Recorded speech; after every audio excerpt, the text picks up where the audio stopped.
You're in big trouble, though, pal. I eat pieces of shit like you for breakfast. You eat pieces of shit for breakfast? No.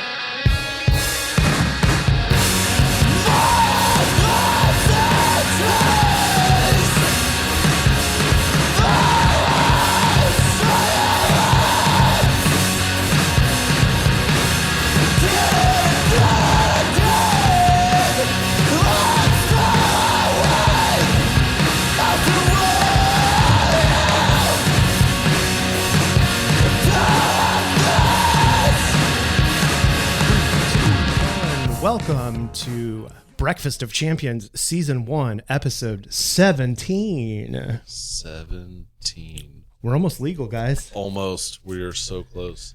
In certain states, we can... A minor. Welcome to Breakfast of Champions. If this is the first time you're joining us, we talk about breakfast foods and violence.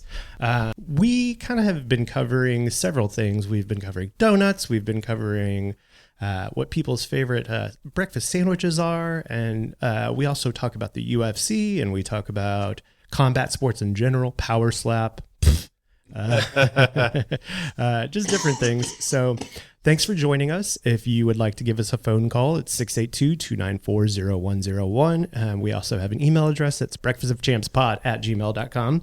And we are joined by our third co-host, Kevin. Hey, Kevin. Third co-host, Kevan O'Malley. Checking in. Miss 16, here for 17. Yeah, I had COVID last week. That's still a thing? What? Yeah. Apparently. Are you a time traveler from 2 years ago? No, you know what's funny? We took a walk last night, the whole family, and one of my kids was like, "We used to do this all the time during COVID." I was like, "Yeah, we did."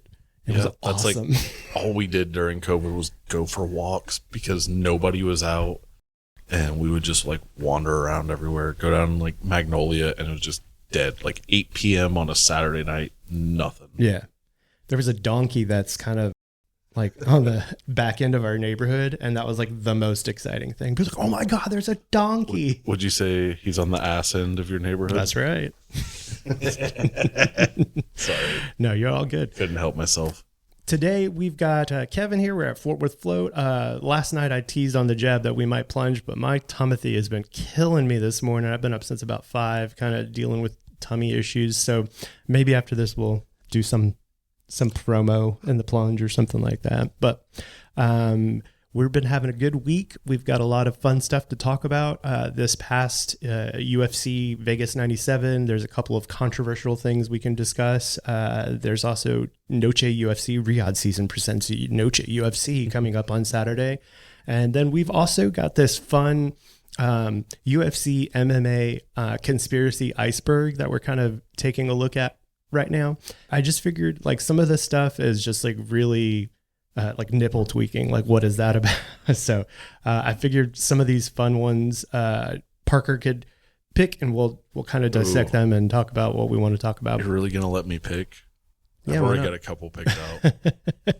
And then for breakfast, we kind of got a double breakfast this morning. So it's going to be like dealer's choice. I went to Pearl Snap. We've been teasing them for a while. There's a klobasneks of sausage and cheese.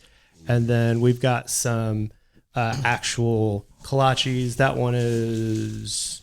We've got a pecan pie, a pumpkin pie, and a pumpkin cream cheese and a strawberry and cream cheese. I figured we'd go with fall flavors since we're starting to feel some cooler temperatures. That strawberry cream cheese is actually tomato and mayonnaise, not strawberry and cream cheese. I want the pecan pie anyway. It's called the Kevan Special.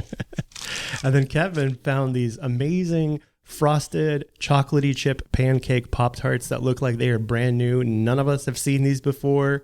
And so, you know, whenever we see something interesting breakfast-wise, we just kind of grab it and make sure we try it on the podcast to let you know what to expect and if you should go grab some or not. So I fucking love Pop-Tarts. My kids had never had them until recently, but now we're all about it. We can't keep Pop-Tarts in our house. Like, my kids will just house a whole box, like, as soon as it hits the door. Are you guys toaster or just straight out? Raw dog that Raw shit. dog it, yeah. I like toasting the frosted ones, but the other ones I'm okay just untoasted.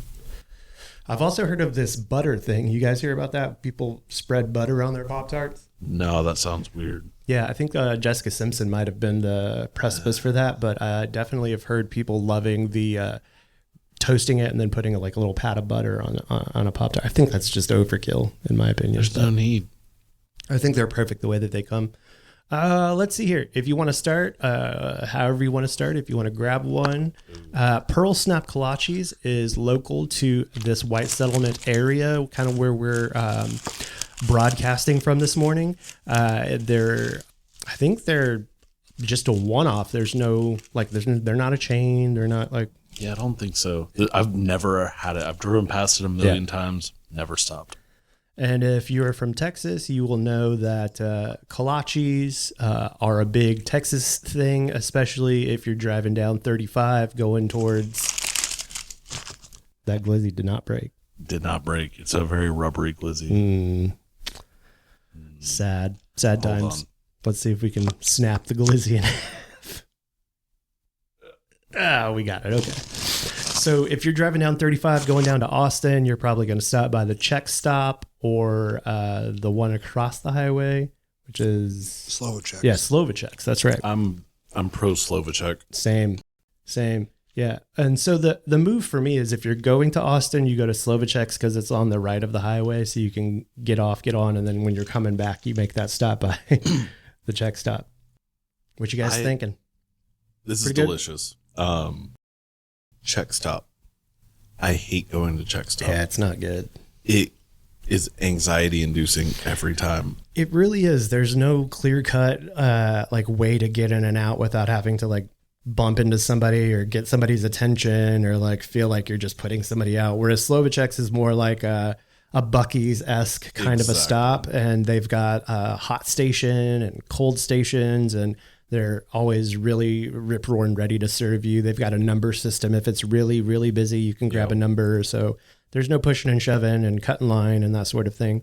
I bring it up time and time again just because it's such a big part of my life. But anytime I think about kolaches, especially like the sausage cheese klobasneks, I always bring up Sunday school church because that's kind of what I grew up with on Sundays. Somebody would inevitably bring a dozen donuts and then probably bring like a box of the mini kolaches, and we'd break off into our boys go over there, girls go over here, and so the boys always had leave space for the Holy Spirit.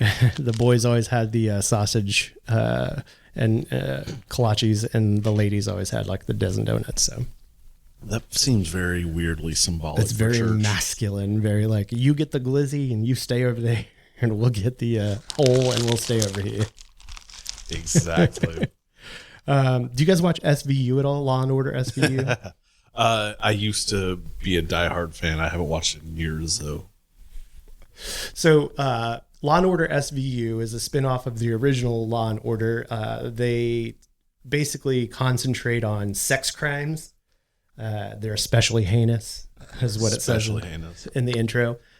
So Allie and I have been really, really into watching 1 or 2 episodes of SVU every single night before we go to bed. And Love that. It kind of started off with like Allie just putting something on that like she could mindlessly watch because she's seen it so many times that she just puts it on, kind of mindlessly watches it and like scrolls her phone. And this is usually at night after we put the kids to bed. I'm playing Fortnite, so she's always like, do you mind if I put this on? And I'm like, nah, go for it. And then maybe like 2 or 3 days in a row of her putting it on and it being in the background, we just both find ourselves like, I'm not playing Fortnite, she's not looking at her phone, we're just straight up watching SVU. Yeah. So her birthday was yesterday, and have you guys done cameos at all, or you know what cameos are? I know what Cameo is. So I searched up SVU on the Cameo, and there's 4 actors that are available to get cameos from. Ice-T is one of them, obviously. Ooh. I could not get him because I put in my request, and I think his manager, whoever handles like his cameo stuff, said that he's not doing it this week because he's on like some sort of vacation. You mean Ice-T doesn't handle his own cameo requests? No. And also, Ice-T's cameo request is $600 freaking dollars. Holy shit! That's some Ice-T money. It was either going to be Ice-T or everybody else from SVU. So she got everybody else from SVU. Nice. So Kim Novak and Michelle Hurd and BD Wong, who I don't know if you're familiar with any of the Jurassic Parks or I recognized him initially from there's a huge, amazing, we watched it all the time, movie for my family. It was called Father of the Bride. Oh yeah, actually my mom texted me about that movie yesterday. Well, there you go. Yep. So BD Wong plays Harvey Weinstein, which is like Martin Short's assistant. He's like, I'm Harvey Weinstein. How can I help you? How can I be at Bethesda? And so I got those three to send Allie a cameo for her birthday. Amazing. Kim Novak had her partner and they sang, like he had a guitar and they sang happy birthday to her. Michelle Hurd sang happy birthday to her. And BD Wong was a 5-minute long video. Damn. And basically he just roasted both of us for like 5 minutes. And it was probably the funniest thing that I'll have to show it to you guys after we get done here. But he was like, his cameo request was different than the rest of them. It was more like a question based type thing. It was like, what are you doing for your birthday? How old is this person turning? Like all that stuff. Whereas the other ones, it was like 300 characters to tell us what you want to do. Yo. So I was like, she's turning this age. We're doing this, blah, blah, blah. And then he gets on. He's like, I don't know how old you're turning. And I'm like, you are phoning this in. BD Wong to me looked and sounded like he was super stoned whenever he made this birthday message. Maybe he was. Yeah.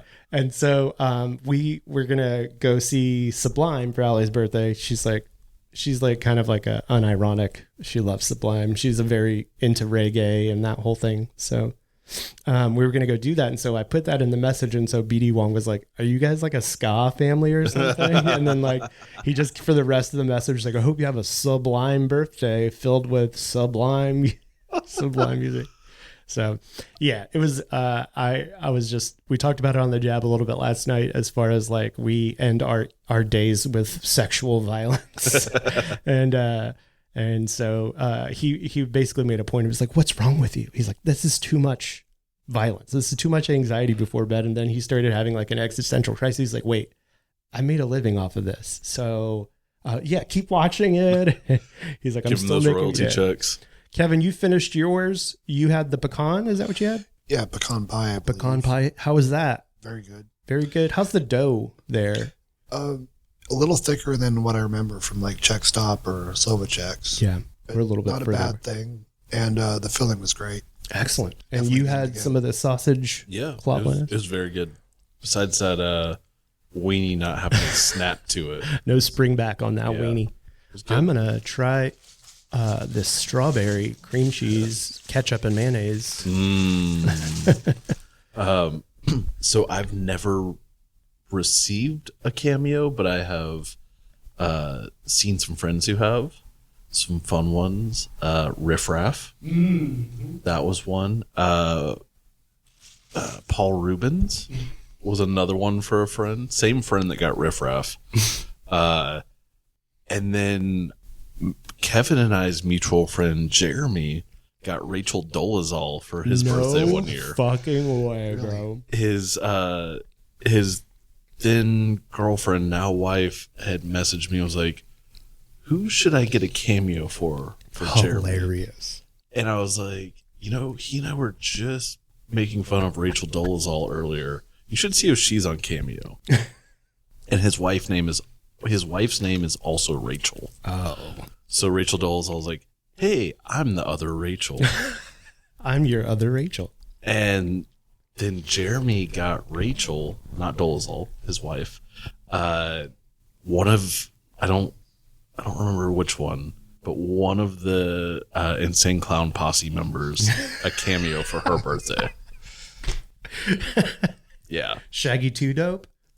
I don't know which one. Probably. Yes. I don't remember the other one. I was just remembering. I know it wasn't the Great Malenko. The riddle box was not open. Hilarious. Yeah. Ever watch Kill Tony? Yes.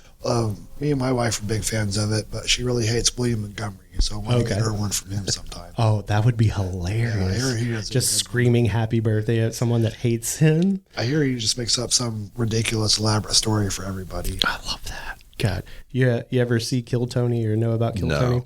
So whenever I sent you a clip of them selling out Madison Square Garden, and I was like, this is what podcasting is like now. Okay. So Kill Tony is a podcast that started in LA at the Comedy Store, and it is Tony Hinchcliffe and Brian Redband. Brian Redband was the first producer on Joe Rogan Experience and kind of formed that whole Death Squad TV crew. Really, unsung hero of like podcasting in general, because he really helped set up studios and produced a lot of early podcasts for, some of the biggest podcasts that's out today, like Your Mom's House with Tom and Christina. Like he was a very early adapter, especially of the video podcast. Yeah. He just constantly was making videos with Joe Rogan and throwing them up on the internet. And like now that's kind of where we're at. So they started in LA at the Comedy Store. And basically all it is you put your name in a hat or a bucket. And if they call you, you have 60 seconds to give a little, like a 1 minute set. And then they basically like give you pointers or roast you and so it started off real small, like less than 100 people. Yeah. And for the past like 10, 12 years, it's just continually gotten bigger. And now they're just selling out Madison Square Garden. And that's crazy. Yeah, it's just a podcast. It was a while ago, but I saw them a couple times at Hyenas here in Fort Worth. Yeah. And Tony has actually come in here a couple times. Oh, that's awesome. Yeah. That's very cool. Man, look at that. We're so close to greatness. I know. Every time we come here, we're like UFC fighters, famous podcasters. I one time set off the alarm in Hyenas. Really? Security alarm, yeah. I thought you were going to smoke. You smoked in there. No, I found out that, where I work is in the same building as Hyenas. And turns out we share an elevator. And I accidentally hit the wrong button. And it took me to the sub basement, which is Hyenas. And it just opens up to this like dark kitchen. And I'm looking around. I was like, what's going on in here? So I start walking out in it, not thinking anything, and set off the security alarm. Had to run back to the elevator, go upstairs, and be I don't know what happened. Yeah. So before we get into this conspiracy iceberg, let's rate. Oh, yeah. We always forget to rate. What about, do we want to bust out the Pop-Tarts? I was going to think like, let's let this settle for a second and then come back and do like a second tasting like later towards the end. Yes. So that we're not like flavor. So like flavor. 0 to 6 glizzies, 0 to 6 checks. I would give that a solid 4.5. Okay, 4.5 on that one. Yeah. Okay. Yeah. How are you feeling over there? I'd give it, I think 5 checks. Okay, 5 checks. If it was a little lighter in the dough and maybe less dough, more filling, that'd be a 6. Excellent. I'm going to go with 4.8 checks on mine to kind of split the difference between you guys. I'm a big fan of the Check Stop.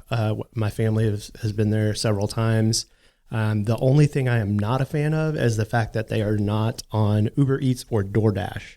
I really enjoy it. If you're in the Fort Worth area, specifically in the West Fort Worth area, give them a stop by. They're kind of in a cute little shopping center that has like hot Pilates and other things. So it's definitely, without having to make the trip to West. Yeah. You get the same experience, like the same flavor taste. Yeah, so if you're not going down to Austin or going down south anytime soon, you can get a taste of that.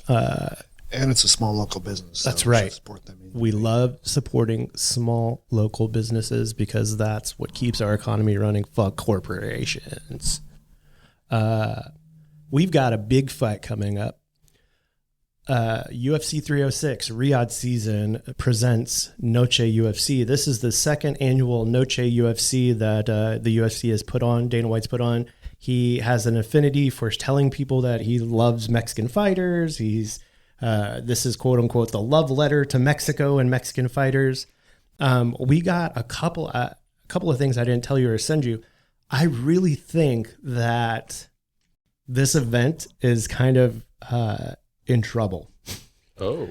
Yeah. 2 things. One, ticket prices were like crazy. Yeah. And then 2 weeks ago, they went down by 60%.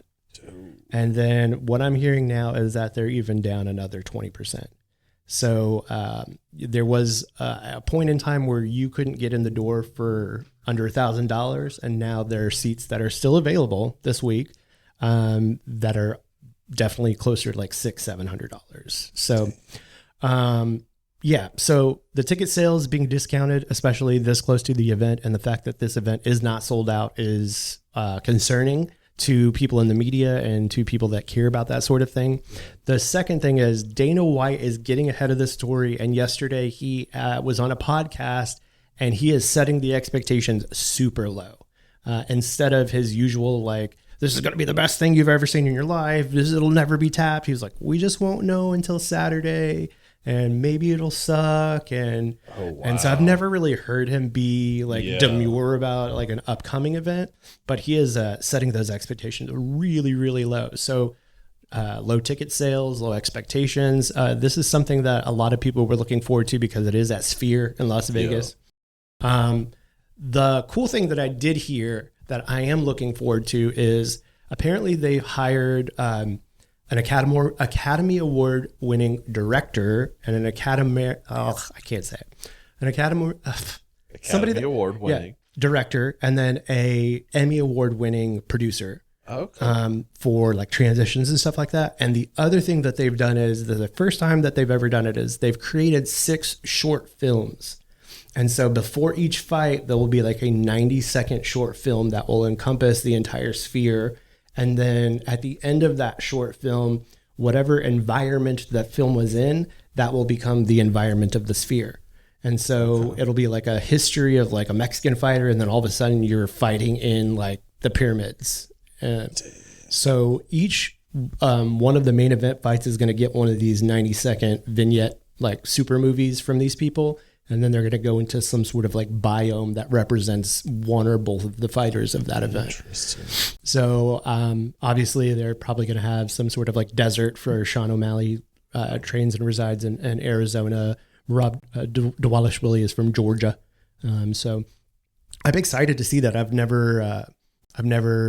don't know what to expect. You know what I mean? Just because I've been watching it for so long. Usually it's like awesome song, get your stuff, taped up, greased up, get in there and fight. But now we've got like entertainment in between fights that are supposed to be like very high level directors. And they've already put this together. So Why do you think he is setting expectations so low? So 2 reasons. One, Canelo's fighting that night. And so he's going head to head with an actual Mexican boxer that's fighting another Mexican, or actually I think Eduardo Berlanga is Puerto Rican, but they've got this huge pay-per-view event with Canelo that he's going like head to head against. And I think that Canelo's event may already be sold out. Granted, it's not at the Sphere, but I think that you've got people that are wanting to celebrate Mexican fighters by going to watch a headline fight with Mexican fighters. Obviously, neither one of these headlining fighters is Mexican, even though this is the quote unquote Mexican love letter. That's kind of what I'm thinking. I'm thinking if Canelo outsells him, outperforms him, then he kind of has that like, we already knew that it wasn't going to do very well. The narrative is that he spent $20 million of his own money on this, and that he's also had to bring in Riyadh Season, which is Turkey Al Sheikh from Saudi Arabia that's been putting on all those boxing events. This is the first time that the UFC's ever had to ask for a co-promoter. So I guess the money was running a little low personally for Dana White, and he had to bring in Saudi money to save the rest of the production value. I think that he's going up against Canelo. It's a really expensive event. And so I think that if you have anything other than like these high level expectations of like it went through the roof, that he's just wasted all of his money. And then lastly, I think probably because of the fact that you have a lot of people razzing him on the fact that a lot of these fighters on this card are not Mexican fighters. And so we've had an entire year because he planned this a year ago. As soon as Noche UFC, the first one ended, he was like, I'm going to do a September 16th card every year. I don't care if Canelo's doing it. We're going to do it in the Sphere. It's going to be the best thing. And then just slowly but surely this past week, the expectations have been like, we'll see sales on Saturday afternoon. And so it just kind of caught me off guard because you're just not used to seeing that sort of promotion, like almost the reverse psychology promotion of it all. And the amount of promotion I've seen on this fight. I mean, they've made fight kits. They've made, there's so much going into this. So you can tell, like, they spent a lot of money, and I'm assuming Dana is just realizing he's not going to recoup most of it. Yeah, he's not, because they're going to have to discount tickets even further to sell the event out. So, I mean, I don't know. I doubt pay-per-view guys. So, second part, Turkey Al-Sheikh, he's part of this conversation. He came out this week and said that every single pay-per-view event going forward for Riyadh season will be $19.99, because why would you steal something that you can afford? So to combat piracy, every single pay-per-view going forward is only going to be $19.99 through Turkey Al-Sheikh. So when I heard that, I was like, that's a great idea. Yeah. Why would I spend $20 once a month to watch a pay-per-view event that's HD? I don't have to worry about breaking the law. It's not buffering. You know what I mean? Like, why didn't anybody think of this beforehand? And like, also, if it's more affordable, more people would be buying it. And so I thought that was a really great idea. I think we're going to see a lot of that, a lot because of the Craig Jones Invitational influence. Exactly. That was all free on YouTube. Mm-hmm. Float grappling is a huge pain in the ass, and that makes you not want to watch ADCC anyway. That's right. So. I think you're right. I think that we're going to do a lot of this, like sort of this, like cutting out the bullshit. Like the people that want to watch the events are going to be able to watch the events going forward. And just like having a more realistic expectation of the fact that, like, who wants to spend $80 to watch people grapple? But also think about it this way. A lot of these people, I know a lot of people like go to bars that are showing it, and they're only making that $80 one time on that bar. But now these people are like, oh man, I can go buy beer, liquor from the liquor store, save money that way, and only pay $20. I'll watch have my the house bros with a couple over. friends. Yeah. And so you're gonna sell it to so many more people. Yeah. So I thought that was such a good idea. Dana was asked about it. Oh. Mans doubled down and said the only way to combat piracy is to prosecute the pirates. So he clearly has no firm grasp on how piracy works and how, like, that whole thing. Like, it doesn't matter if you get one of the sites. 5 more will rise up in his place. So exactly like you said, Stream East is one of the huge ones. It's the one that a lot of people, it's the most popular one that I think of when people talk about watching free events. They've actually created a Twitter account since, I guess, 2 weeks ago, before the event, one of their streams got taken down, and they placed I sent it to you. The FBI placed a certificate of seizure on that domain. That day, Stream East created a Twitter account and basically said, we've got thousands of websites and thousands of self-replicating servers and thousands of VPNs. You're never going to take us down. Yeah. And basically just like rubbing it in Dana's face. He's like, you can take down the .com. We've got .info, .sports, .tv, whatever. And they're all self-replicating servers in other foreign countries that you're just never going to touch. Jeez. So he is not budging on that. You're going to have to pay $80 if you want to watch the UFC, which is ridiculously dumb, because the plan and the pathway for like combating piracy, having more people interested in your event, would be just to lower the prices. Like Turkey Al-Sheikh saying, you're still going to get the money. I mean, $20 is $20. It's, I think that personally, I think that's a really great idea. And so combating what we were talking about as far as like, why is this going to fail? Well, it's going to be $80. So nobody that has that $80 is they're going to be pirating it or going to a bar, and they're not going to get that money. And so, for all of these reasons, I'm out. I'm just kidding. You know what I mean? This event, I'm really excited for, was looking forward to it. But just as you're seeing the sausage made, it's kind of like, is it going to be a cool event, or are we just going to be watching cool movies in the Sphere, wishing we were inside the Sphere? I think the latter. Yeah. So let's just go through this real quick. We've got Raul Rosas Jr. and Money's on Raul. Arichi Ling. Yeah, and Arichi Ling. This is the bantamweight bout that will be starting. This is the only fight on the early prelim. This is craziness. If you take a look at seriously, there's only one early prelim fight? Only one early prelim fight. And as soon as that's over, we're going into the prelims. There's 4 prelims, and then you're in the main card. So the main card only has 4. So you've got 4, and so we've only got super fast 9 fights for the night. Yeah, that's the other thing. I mean, it's like the main card's at 9. Well, what time's the early prelim start? 8:30. That's exactly what I was going to say. Like, you're going to start at, well, I guess with 90-second movies in between each. Yeah. So start at 7, be ready to go by 9. So we've got Raul Rosas Jr. and Arichi Ling. We've got Parker already going for Raul Rosas Jr. Chiwiwis.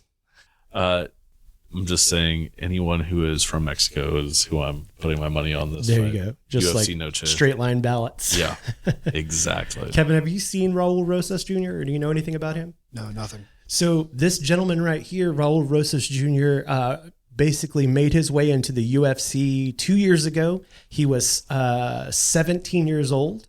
And so he actually had to have his mom and dad's permission to fight into the UFC. He has only lost one time so far. He is a great, great wrestler. And clearly his head is built like a brick. So no one has been able to kind of finish him yet. But he is only 19 years old and he has bought his mom a house and a van. Raul Rosas Jr., he has this catchphrase. He goes, "Chiwiwis" every time.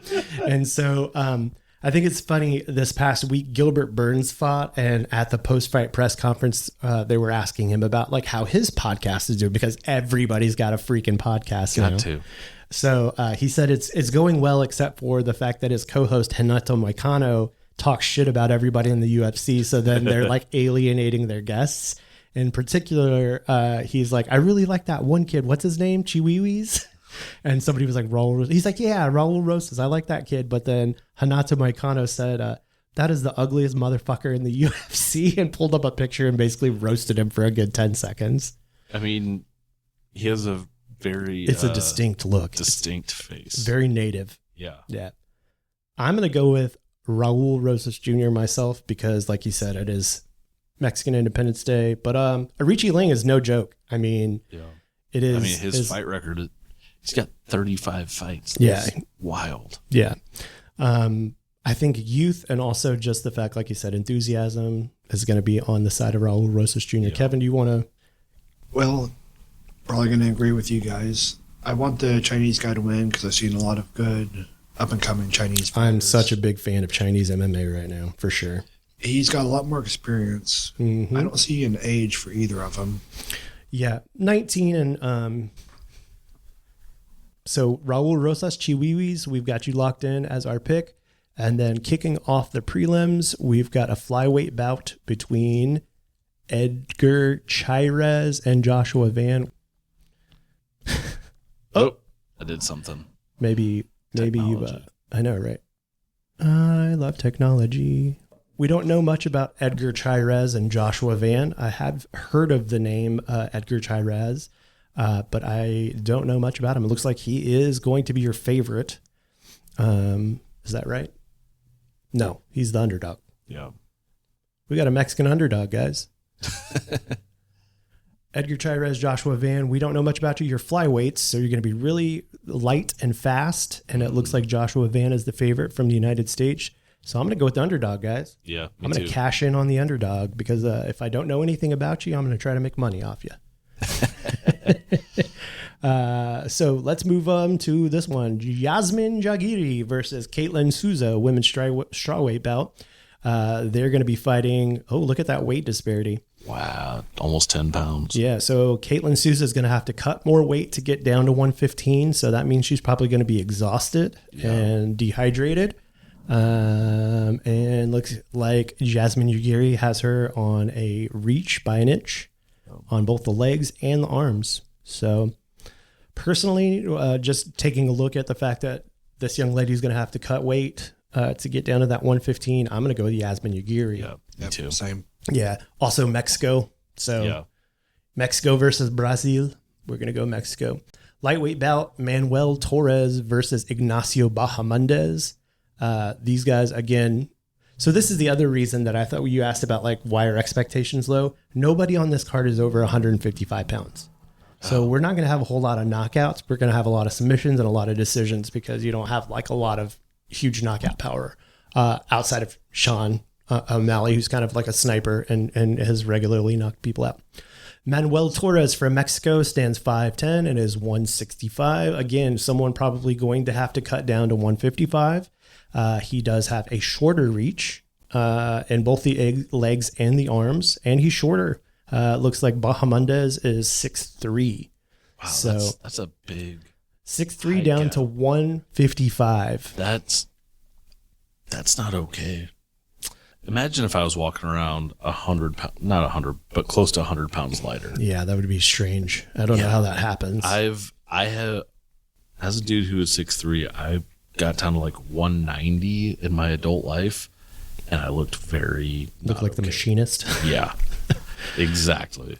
Sadly, I'm gonna have to go with Ignacio Bahamondes on this, just for the fact that he's taller and probably is gonna have some better grappling than Manuel Torres. I'm still going with Manuel Torres. Okay. I'm sticking with it. What weight do they fight at? Because Torres is 165 and Ignacio is 156. UFC lightweight. So I'm going for Ignacio, but I think if he has that extra 10 pounds, he'll have an even better chance. So Islam Makhachev is the lightweight champion. I'm assuming that's 155. 155. Oh, yeah, having to cut 10 pounds is going to be... Having to cut 10 pounds, and he's shorter, and he's like, where's the 10 pounds coming from? Because the dude is freaking cut up. Like, I guess it's going to have to come from the arms, maybe some from the water weight, dehydration. Yeah. The premier prelim is Irina Aldana and Norma Dumont. We've got a Brazilian and a Mexican, just like most of the card.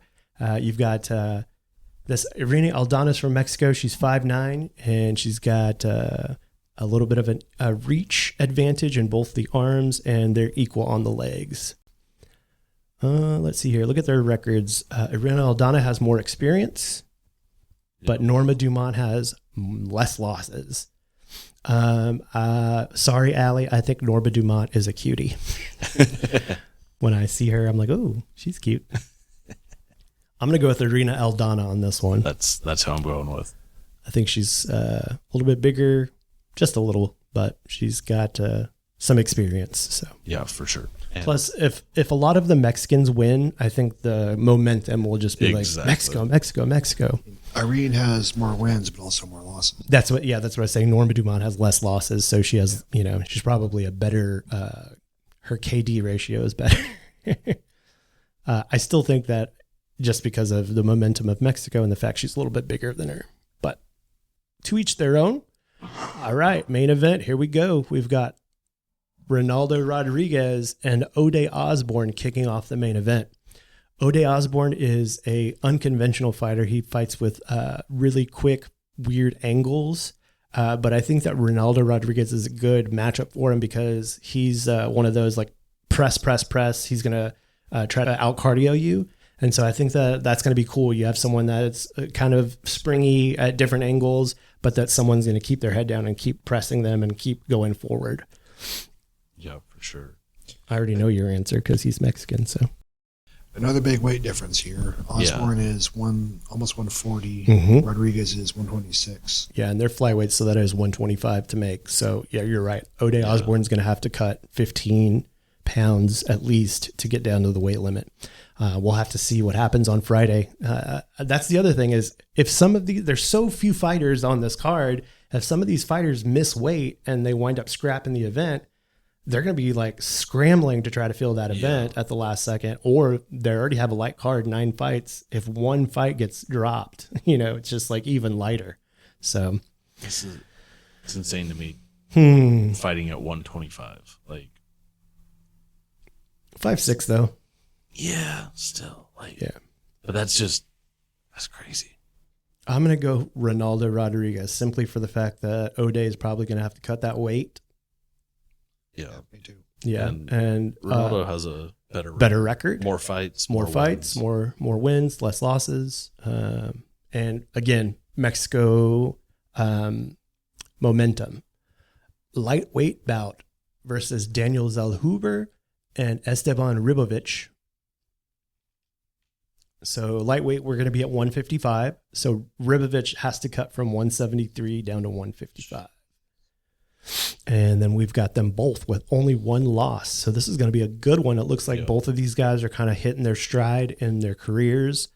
We've got Mexico versus Argentina. Daniel Zellhuber is 6'1". Esteban Ribovic is 5'10". And so Zellhuber's already at 156 right now. He probably doesn't have to cut much weight. Again, another really tall guy that's super cut up. And Ribovic is 5'10" and is going to have to cut at least 15 pounds to get down or so. 10, 12-ish, whatever that is. Reach advantage, man. You've got an 8-inch reach advantage for Zellhuber. Dude, is all arms. Yeah.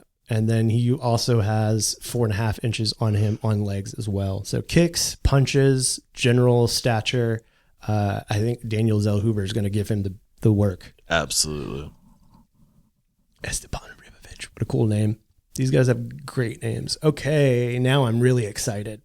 Brian T. City Ortega versus Diego Lopez. If you've been watching any of the Ultimate Fighter this season, Diego Lopez is on Alexa Grasso's team. He is one of the assistant coaches.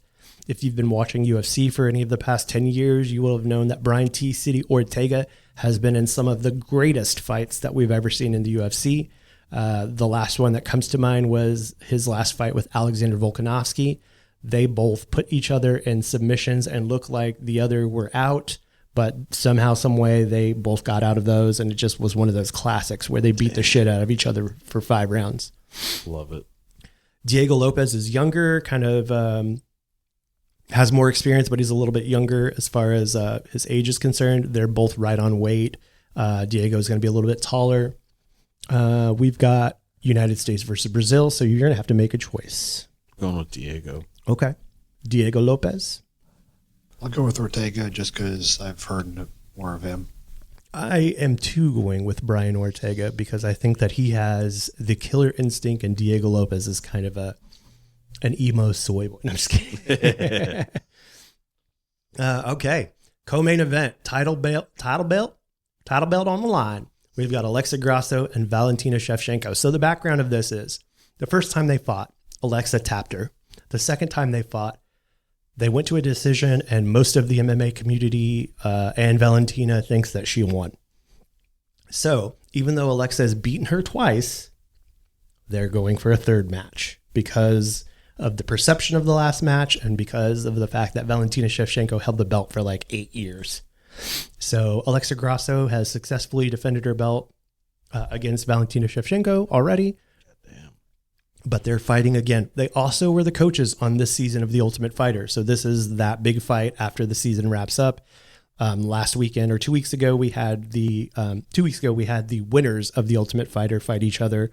And so we'll have the coaches wrap it up on Riyadh season, Noche UFC. Nice. I think that Valentina's just getting too long in the tooth for Alexa. I think Alexa has her number. She's going to grapple her, and she's basically going to make this the most boring fight you've ever seen. Valentina wants to stand up. She wants to strike, and Alexa just likes to wrestle. So I think that Alexa's going to have her one more time, but you never know. It could be one of those exciting things where the old vet comes back and gets her belt back. Oh, all good? Yeah. The road getting you? You know it. That gives me the hiccups sometimes. I'm going to go with Alexa. Yeah, me too. I'll go with Valentina just because, like you said, the controversial decision on the last one, I think she's really going to go for it this time. Yeah, I think there's no way that she doesn't leave it all out there. I mean, coming off of 2 losses, coming off of, like I said, the fact that she's had the belt for so long, I think it's just one of those things where she is going to basically, she'll die out there before she gives up or before she quits. You know what I mean? The big conspiracy theory with Valentina Shevchenko is that she's a Russian spy. So she speaks like 9 languages. She's like certified in firearms instructing. Definitely. All right, here we are at the main event. Sugar Sean O'Malley versus Merab the Machine Dvalishvili. This fight has been brewing for about a year and a half. Merab is teammates with Aljamain Sterling. Aljamain Sterling held the belt for quite some time, and Sean took it off of him. And when Sean got into the ring to face off with Aljamain Sterling, he had on the red Michael Jackson Thriller jacket, and then he took it off, and without knowing it, Merab grabbed it and started parading around the ring, because he was Aljo's teammate and he had Sean's jacket and basically was just talking shit.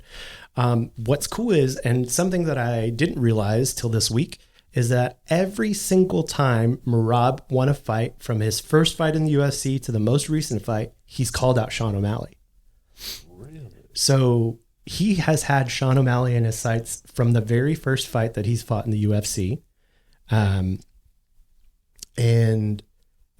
So we talked about this. This is kind of that crazy guy. Merab is the guy that he cut his eye in training 3 weeks ago and immediately rushed to Instagram to post the cut and to show everybody that he was getting stitches. And then a week later, after Dana White called him the stupidest person in the UFC, he took out his kitchen scissors and took out the stitches himself. And then about a week after that, about a week ago, he posted these promotional photos with something that looked like staph on his arm. So I don't know if these are like mind games that he's doing where he's just like, I'm crazy, or if he's really stupid and just thinks this is the way to sell the fight. But it's like, this guy is one of the most accurate strikers in the history of the UFC, and you've basically told him where to hit you on your face. He's going to reopen that cut immediately. I mean, it's not healed. It's 3 weeks old. Jeez. I just don't think there's a way where Sean O'Malley loses this fight. I don't either. I think that Merab has really good grappling, and he's really strong, and I love all of that for him. But I think that Sean O'Malley has faced his share of grapplers and has good takedown defense, and just will be able to piece him up before it even gets to that. And I think the other thing is that Merab underestimates Sean O'Malley's cardio because he thinks that people that smoke weed don't have cardio. So the first time he ever called out Sean, he said, "You keep smoking, I'll keep training, and we'll see we'll see where each other winds up." Obviously, Sean has the belt, so yeah. But does Sean O'Malley have a sick video of him shadowboxing in the rain? He does, because he's the one that shot the video. Yeah, so yeah. Apparently Merab likes to shadowbox in the rain, and Sean O'Malley caught him the last time they were at the PI, and that happened. I think Sean's going to win this one just based on skill. Yeah. You know, crazy is a factor, but it doesn't always defeat skill. Yeah. The only thing I could see being a problem is the wrestling and grappling, because I know Georgia has a lot of really good and unconventional judo players. Mm-hmm.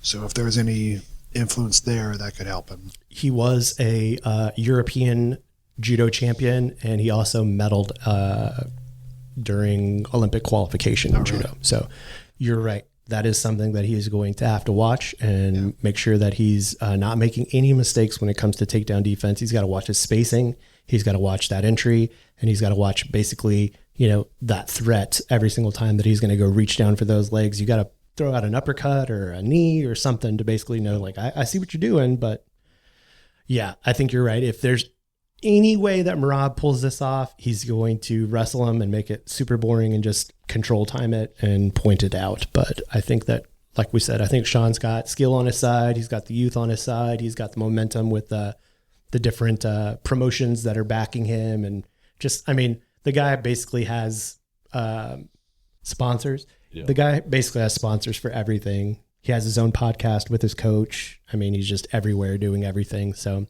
really exciting fighter. He's my son's favorite fighter. Do you guys remember when we were kids, they had those pillows that were the WWF fighters? Oh yeah. I still have mine. Yeah. I got one for The Undertaker for my kid for Christmas. So they are making them for UFC fighters now. And so I got one of those. I forget what they're called. They have a name. They're like tough something or other. But they have one for Sean O'Malley, and I bought it for Rhodes for his birthday in November. So he asked for it, and then I was looking at it last night, and then they had that thing where they were like, only 2 left. And I'm like, there's no way that these 2 are going to last till November. So I went ahead and ordered it last night. So I've got a Sean O'Malley WWF pillow from the 90s basically coming. That's fucking awesome. I can't wait till it gets here so I can show you guys.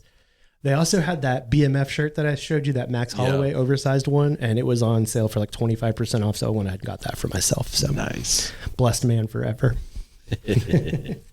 All right, folks, if you run our Broke Boys betting club, you've heard our picks, please put those in for us. And then when we cash out, send us our winnings. We appreciate you doing that for us out there in betting land.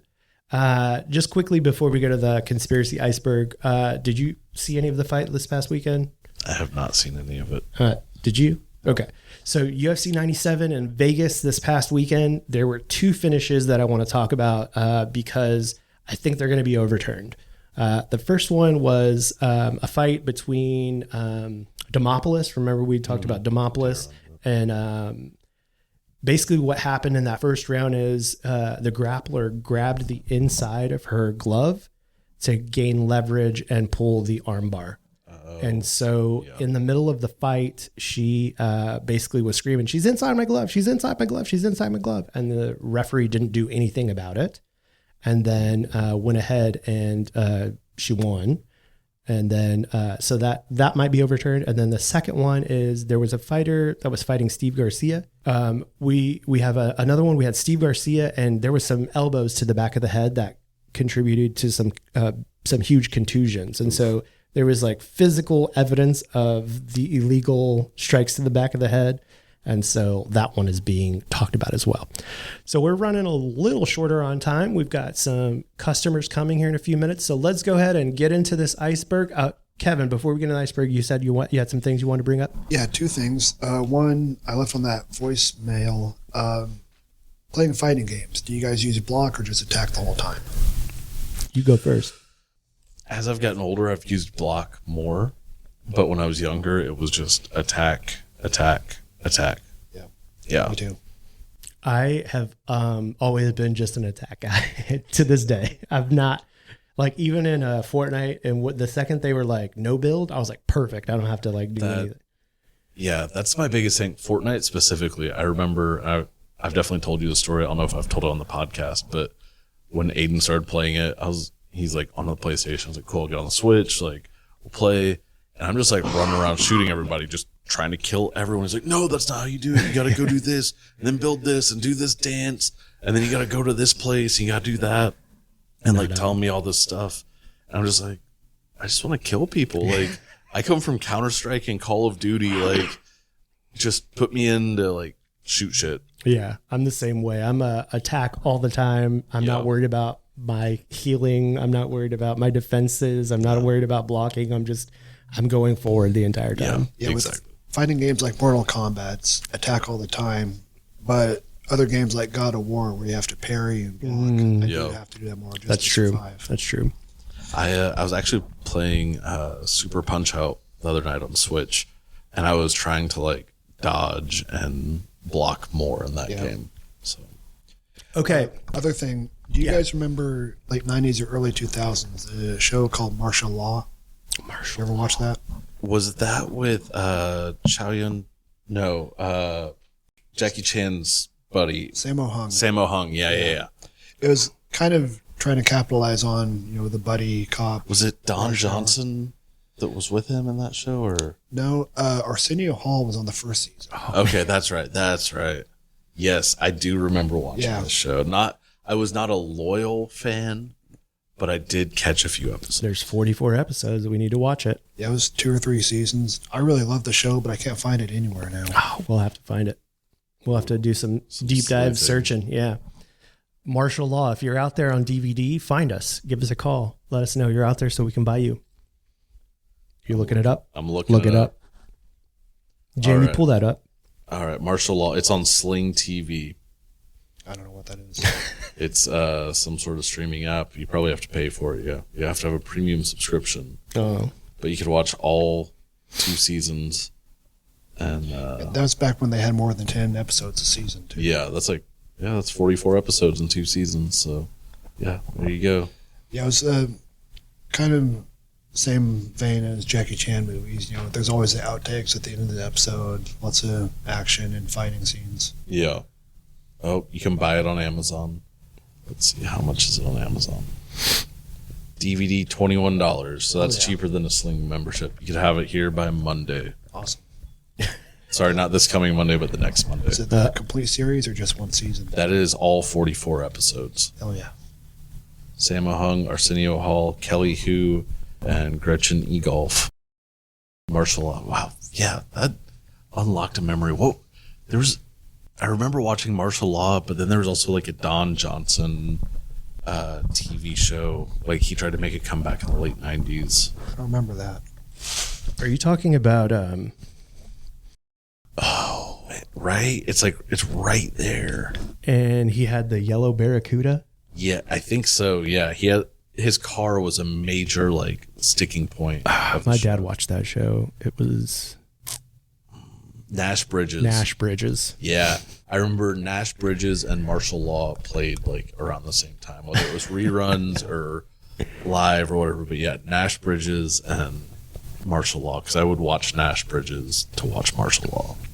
I do remember the name Nash Bridges. Yeah, I may be misremembering, but I think there could have been a crossover between Martial Law and Walker Texas Ranger. that sounds really familiar. When you brought up Martial Law, I thought of Walker Texas Ranger. Yeah. And so yeah, I think there was like some sort of crossover thing. Hell yeah, I'd be Hell fools yeah. if they didn't do that. right. All right. So quickly, before we wrap up, I just wanted to talk about a couple of these. And then the next time we do Kevin, we'll just bring it back up and go straight yeah. into it. So we've got a Conspiracy Iceberg. If you're not familiar with the Conspiracy Iceberg, there's several iterations of them. It started off with like the world, and like John F. Kennedy's assassination. And so it's like the higher you are up on the iceberg, the less conspiracy minded things there are. The lower you are, the darker and kind of more like absurd it gets. Yeah. I wanted to touch on two things really quickly and then we'll wrap up. This Friends and this Reebok deal, they kind of go hand in hand. There was a cut man that was in the UFC, and whenever the Reebok deal happened, because the cut man had other sponsors, he basically was kicked out of the UFC, basically forced to not participate because he had other sponsors.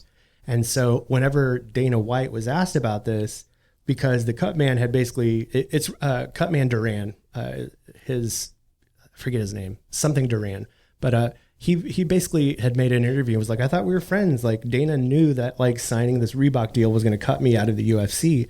And so whenever they had made mention of it to Dana, he basically said we were never friends. Damn. And so that's kind of the thing that just like quickly to touch on stuff like this. The Reebok deal was a really bad deal for a lot of people in the UFC, not just that cut man in particular. It basically gave a standardized uniform to the UFC and cut out all of their individual sponsors, because beforehand you had the like the Affliction shorts that had, they were able to sell brand deals to whoever.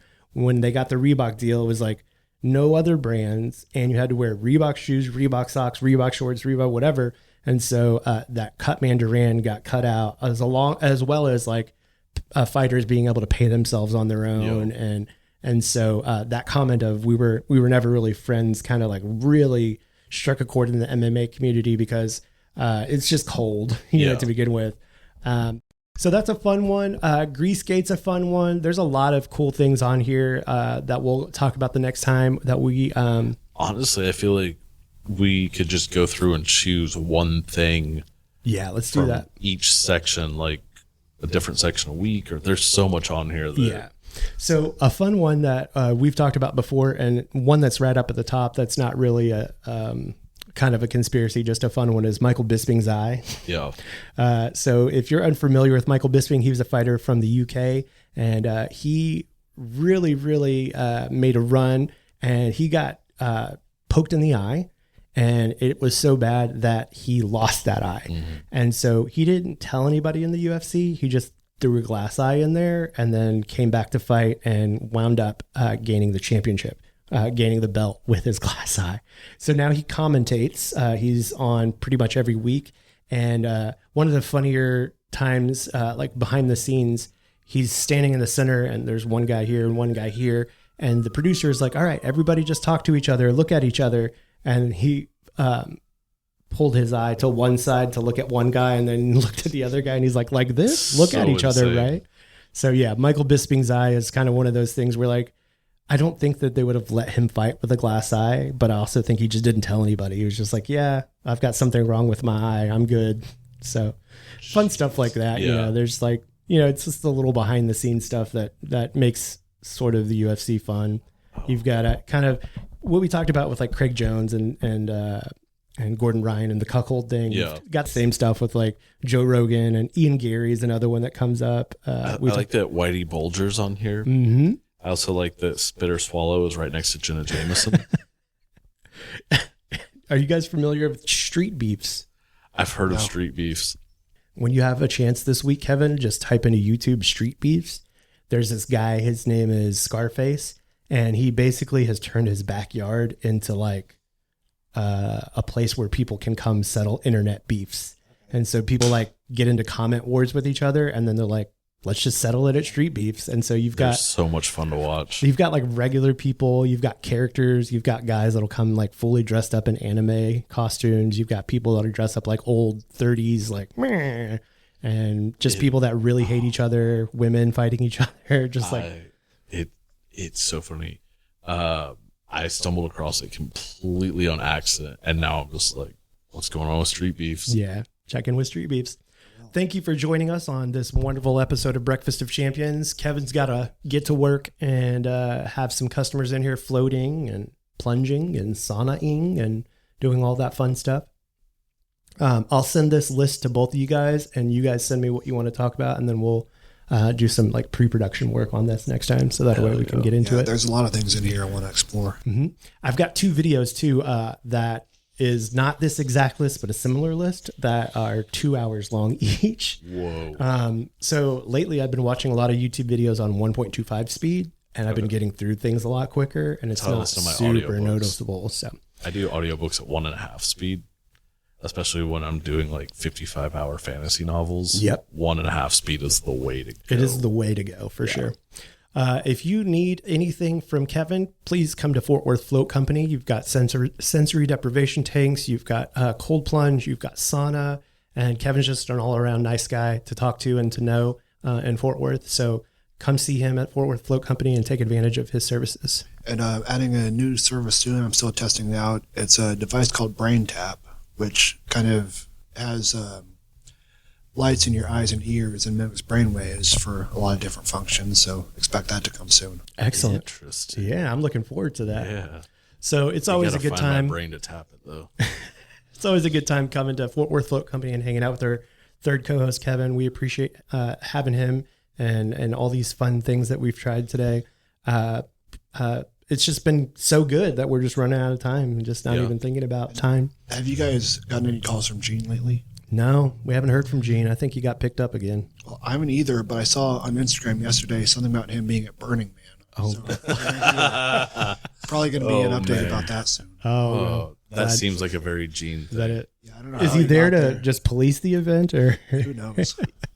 Speaking of Burning Man, so the Tesla Cybertruck, there's one in my neighborhood, and I found out what house it lives at. Oh yeah. I was driving home from getting my daughter from school yesterday.